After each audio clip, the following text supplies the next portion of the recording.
धर्मात्मा तुलाधार, धर्मात्मा किसे कहते हैं? बहुत ही अच्छा प्रश्न किया आपने। चलो इस शब्द धर्मात्मा को एक कहानी से समझने का प्रयास करते हैं। जजाली नामक एक ऋषि थे।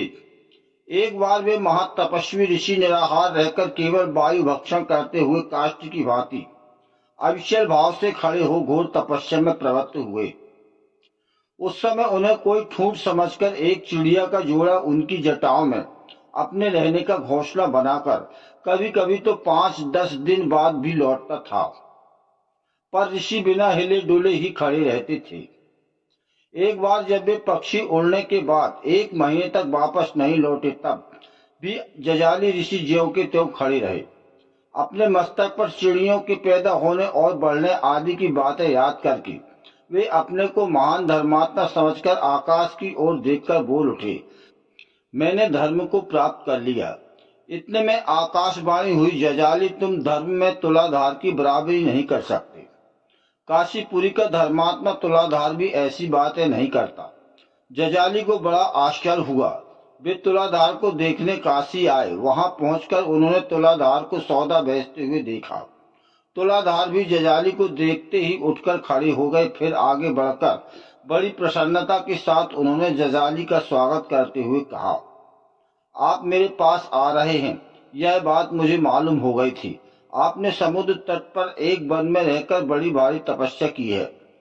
उसमें सिद्धि प्राप्त होने के बाद अपने मस्तक पर चिड़ियों के बच्चे पैदा हुए, बड़े हुए और आपने उनकी भली भांति रक्षा की। जब वे इधर उधर चले गए तब अपने को धर्मात्मा समझकर आपको बड़ा गर्व हो गया। विप्रवर आज्ञा दीजिए, मैं आपका कौन कार्य करूं? जजाली ने तुलाधार की बातों से अत्यंत प्रभावित होकर उनके धर्म का रहस्य जानने की इच्छा व्यक्त की। रस, गंध, वनस्पति, औषधि, मूल, फल आदि बेचने वाले तुलाधार को धर्म में निष्ठा रखने वाली बुद्धि कैसे प्राप्त हुई, यह जजाली के लिए आश्चर्य की बात थी।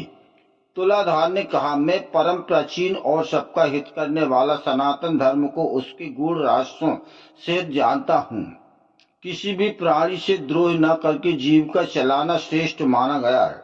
मैं उसी धर्म के अनुसार जीवन निर्वाह करता हूँ। काठ और घास फूस से छाकर मैंने अपने रहने के लिए यह घर बनाया है। छोटी बड़ी चीजें तो बेचता हूँ, पर मदिरा नहीं बेचता। सब चीजें मैं दूसरों के यहाँ से खरीद कर बेचता हूँ, स्वयं तैयार नहीं करता। माल बेचने में किसी प्रकार की ठगी या छल कपट से काम नहीं लेता। मैं न किसी से मेल जोल बढ़ाता हूँ, न विरोध करता हूँ। मेरा न कहीं राग है न द्वेष। संपूर्ण प्राणियों के प्रति मेरे मन में एक सा भाव है, यही मेरा व्रत है। मेरा तराजू सबके लिए बराबर तौलता है। मैं दूसरों के कार्यों की निंदा या स्तुति नहीं करता। मिट्टी के ढेले, पत्थर और सोने में भेद नहीं मानता। अहिंसा को सबसे बड़ा धर्म मानता हूँ। धर्म का तत्व अत्यंत सूक्ष्म है। कोई भी धर्म निष्फल नहीं होता। लोगों की देखा देखी नहीं करता। जो मुझे मानता है तथा जो मेरी प्रशंसा करता है, वे दोनों ही मेरे लिए समान हैं। मैं उनमें किसी को प्रिय और अप्रिय नहीं मानता। तो धर्मात्मा बनने के लिए आपको घरबार त्यागने या कोई बड़ा काम नहीं करना है। बस अपना जीवन निर्मल मन बनाकर और बिना छल कपट के जियो। तभी तो श्री राम ने रामायण में कहा है, जिन जनों का मन निर्मल होता है वो मुझे पाते हैं। छल कपटी व्यक्तियों के तो मैं सपने में भी नहीं आता। जय श्री राम। यह जानकारी अच्छी लगी हो तो चैनल को सब्सक्राइब करिए। आपका चैनल में पधारने के लिए बहुत बहुत धन्यवाद।